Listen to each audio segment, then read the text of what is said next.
segundo São Marcos. Naquele tempo, estava com Jesus uma grande multidão e não tinha o que comer. Jesus chamou os discípulos e lhes disse: Tenho compaixão deste povo, porque já estão comigo há 3 dias e eles não têm o que comer. Se eu os mandar em jejum para as suas casas, desfalecerão no caminho, porque alguns vieram de longe.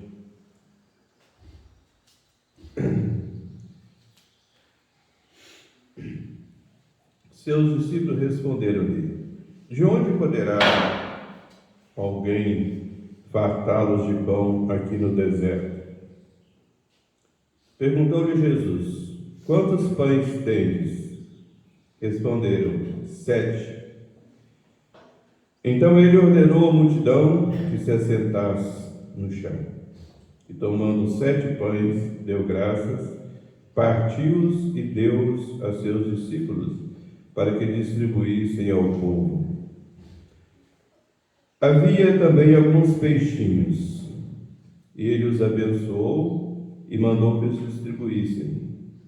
Comeram, pois, e ficaram fartos, e dos pedaços que tinham sobrado, levaram 7 cestos. E os que comeram eram perto de 4.000. E Jesus os despediu.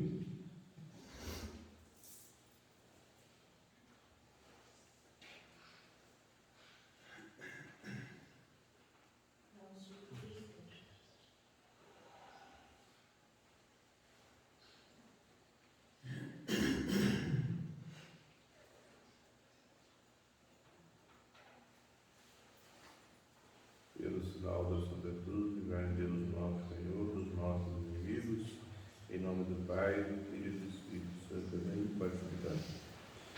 Caríssimos e amados fiéis de nosso Senhor Jesus Cristo, estamos no 6º domingo depois de Pentecostes.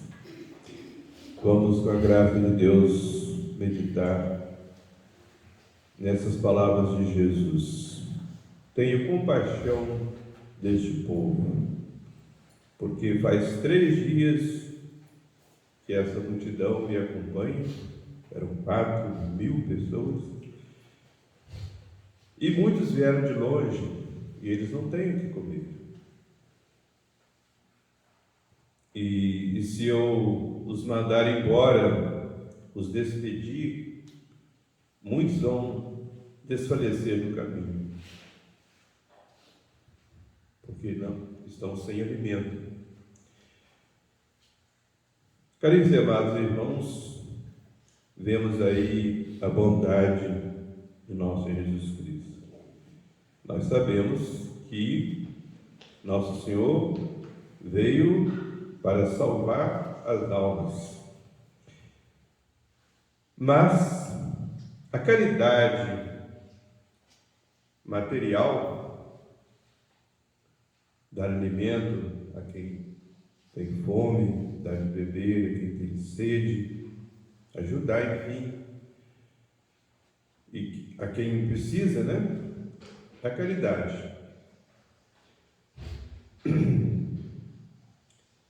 Mas a caridade verdadeira vem do amor de Deus. Então, nosso Senhor nos ensina, com seu exemplo, caríssimos e amados irmãos, que na igreja, portanto, os cristãos devem fazer como o Divino Mestre. Ao praticar a caridade, tem esse espírito sobrenatural de visar, acima de tudo, a salvação das almas. Muitos pecadores ou muitas pessoas que vivem numa vida indiferente, sem se preocupar com a sua alma, se convertem. Até grandes pecadores se convertem diante da caridade, feita assim com espírito sobrenatural, como Jesus ensinou não só com as suas palavras, mas também com os seus exemplos. E quando a gente lê, caríssimos e amados irmãos, a vida dos santos, a gente constata essa verdade. Desde os primeiros cristãos. Os primeiros cristãos tinham uma caridade, caríssimos e amados irmãos, que é algo magnífico. Eles viviam tão unidos que era, como diz a Bíblia Sagrada, como se fossem um só coração e uma só alma. Eles não tinham o mínimo apego às coisas materiais. Eles tinham o que era necessário para ter uma existência condigna. Ter o alimento necessário, a moradia, né? A veste, cuidar da sua saúde. Mas não tinha nenhuma preocupação com riquezas. E quem tinha mais, dava uma parte para aqueles que tinham menos. Davam livremente. É assim que eles viviam.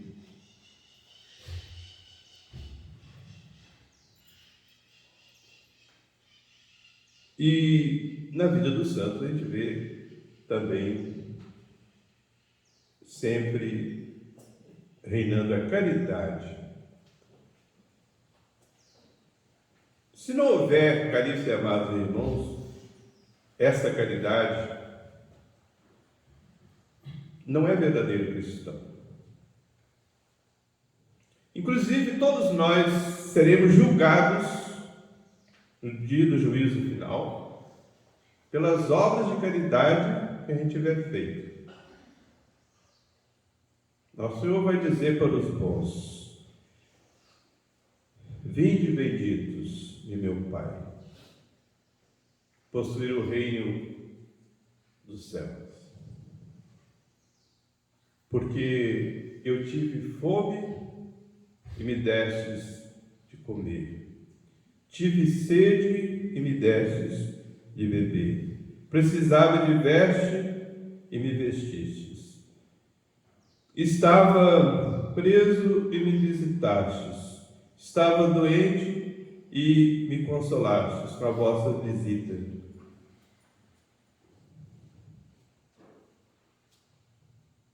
Os bons, mas Senhor, quando fizemos isso a vós? E Jesus vai dizer: todas as vezes que fizestes alguém, ao mais pequenino, como se estivesse fazendo a mim, foi a mim que fizestes. Até um copo d'água, quem te der a alguém por amor a Jesus, terá uma grande recompensa no céu. Então essa é a verdadeira caridade. Não é uma simples filantropia, ou seja, ajudar o homem pelo homem. Não, é ajudar o próximo, seja ele quem for, vendo nele a imagem de Deus, ou a possibilidade daquela pessoa se converter e se tornar a imagem de Deus, filho de Deus. Vou contar-vos, caríssimos e amados irmãos, o exemplo de um santo que é o chamado Santo da Caridade, cuja festa vou celebrar depois de amanhã. São Vicente de Paulo. São Vicente de Paulo fundou a congregação das Irmãs de Caridade para cuidar dos doentes, dos idosos, dos órfãos, né? Catarina Labouré, que viu Nossa Senhora das Graças, lá na rua de Bac, em Paris, era irmã de caridade de São Vicente de Paulo. Fundou também São Vicente a congregação dos lazaristas, missionários, especialmente para pregar nas zonas rurais, pregar missões nas zonas rurais, que naquela época, no século XVII, as zonas rurais eram habitadas pelos pobres, os mais pobres, né? As pessoas mais simples. Então, São Vicente de Paulo fez essa congregação missionária dos lazaristas para fazer missões e pregar para essas pessoas que nós chamamos aqui da roça, né? Como eu. São os lazaristas missionários, lazaristas. E esse santo, caríssimos e amados irmãos, fez coisas maravilhosas com relação à caridade e com certeza converteu milhares e milhares de pecadores. E através das suas congregações, certamente continuará a converter pecadores até o fim do mundo. São Vicente de Paulo foi ordenado sacerdote em 1600. 5 anos depois, fazendo uma viagem missionária, ele foi sequestrado por piratas, assaltantes, a gente chama hoje. Havia os piratas, né? Eles prendiam a pessoa e vendiam como escravo.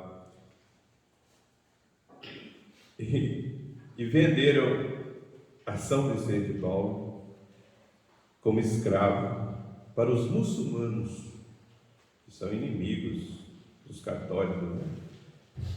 E São Vicente foi então conduzido para a Tunísia, país lá da África. Esse país, até hoje, eu creio que é dominado pelos muçulmanos. E o homem que comprou São Vicente de Paulo como escravo para trabalhar para ele em serviços forçados lá na roça, era um apóstata, ou seja, tinha sido católico e apostatou-se, renunciou à sua fé e casou-se com uma mulher muçulmana. São Vicente de Paulo, naquele trabalho forçado, 5 anos de padre. A maior alegria dele era celebrar a Santa Missa. Estava lá trabalhando como escravo de um muçulmano, apóstata.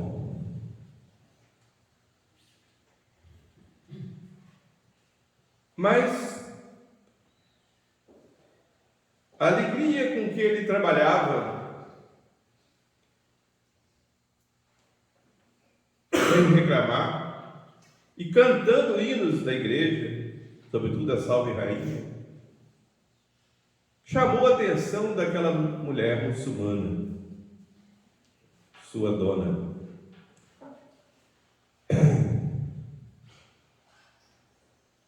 E a graça de Deus tocou o seu coração.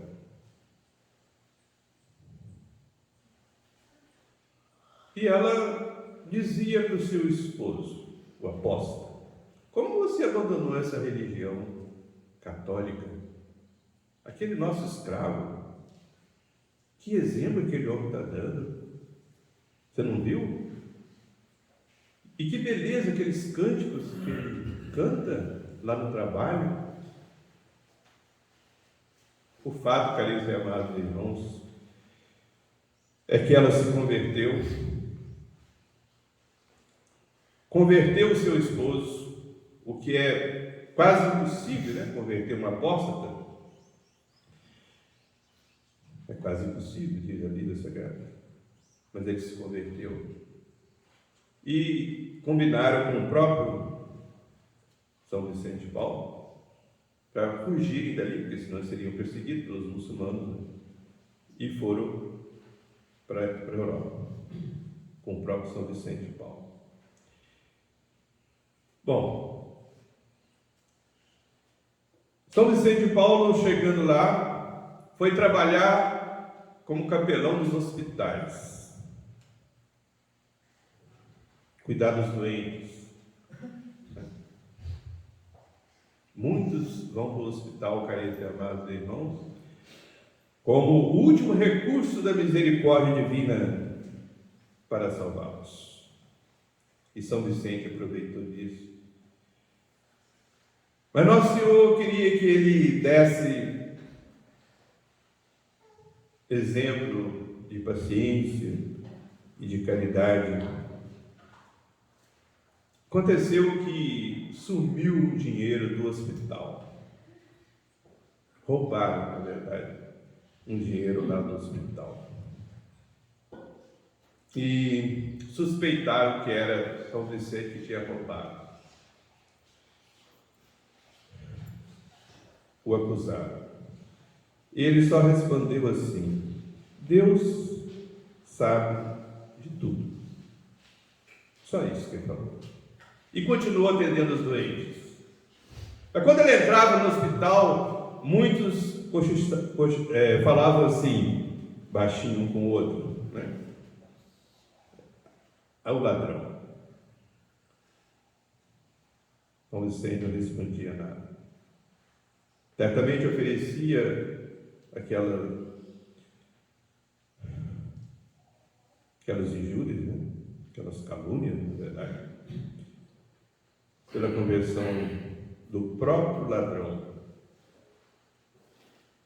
Porque ele pensou assim: esse homem que roubou esse dinheiro não está na graça de Deus. Se ele morrer assim, se condena. Ele rezava por ele. Tudo que sofria, oferecia por ele, para a conversão dele. E ele se converteu.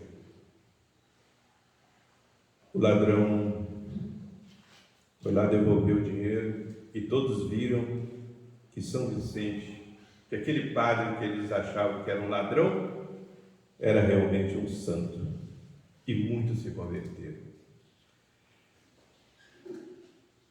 Saindo dali, São Vicente foi trabalhar como missionário nas galés. É um trabalho muito mais penoso que nos hospitais. Galés era o quê? Naquela época, era aqueles navios tocados a vento, né? E com remo. E os homens que trabalhavam no remo, né? Eram geralmente escravos, ou então condenados. Era uma pena naquela época. Condenado às galés, quer dizer, condenado a ficar ali no navio com os pés amarrados com corrente e remando. Pois bem, entre aqueles condenados, São Vicente encontrou um homem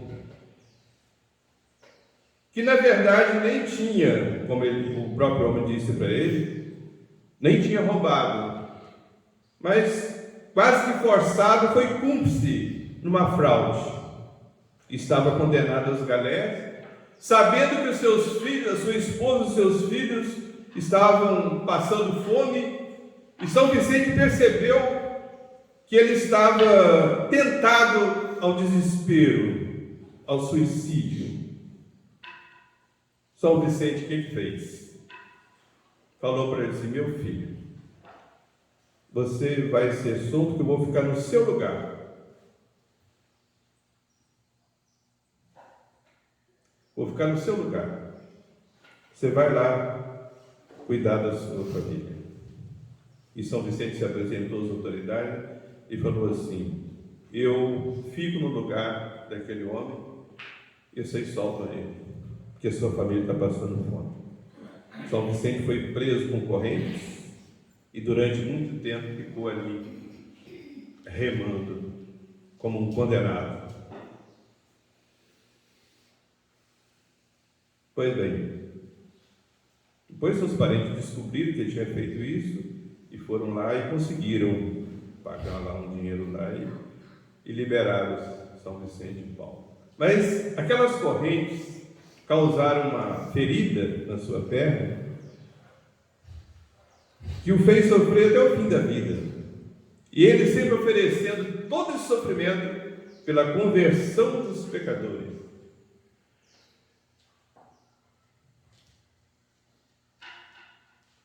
Caríssimos e amados irmãos, isso é santidade.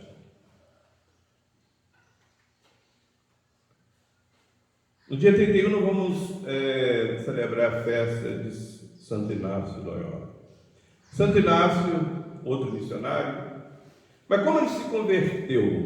Lendo a vida dos santos.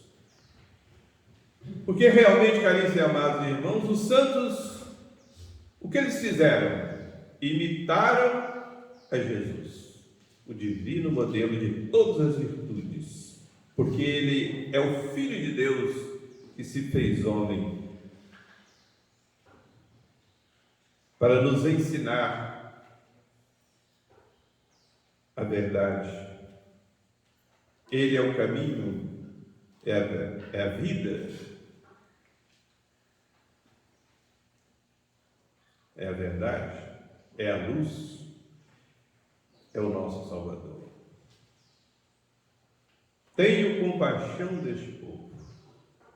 Nosso Senhor Jesus Cristo, com seus milagres, com as suas profecias, com o exemplo de sua santidade, com a autoridade com que ele pregava a palavra de Deus,